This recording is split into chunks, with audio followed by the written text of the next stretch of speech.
Instant falooda बनवायचा आहे तर काहीही करायची गरज नाही. तर हा फालुदा मिक्सर बाजारात तुम्हाला वेगवेगळ्या फ्लेवरमध्ये मिळतो. कोणत्याही किराणा दुकानात हा 50 रुपयापासून मिळतो. 1 लिटर दूध घ्यायचं आहे, त्यामध्ये 1 कप पाणी टाकून छान उकळून घ्यायचं आहे. दुधाला उकळी आल्यानंतर हे मिक्सर त्यामध्ये टाकून घ्यायचं आहे. मी केसर पिस्ता मिक्सर घेतला आहे, तुम्ही तुमच्या आवडीचं कोणतंही घेऊ शकता. 1 लिटर दुधामध्ये हे 12 ते 15 मिनिटं छान उकळून द्यायचं आहे. मिक्सर दुधामध्ये टाकल्यानंतर कंटिन्यू चमच्याने फिरवायचं आहे.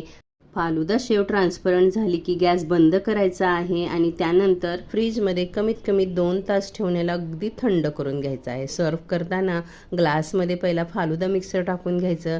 त्यानंतर 2 चमचे सब्जा बी 1 तास भिजवले की छान फुलतात. ते सब्जा बी देखील टाकून घ्यायचे.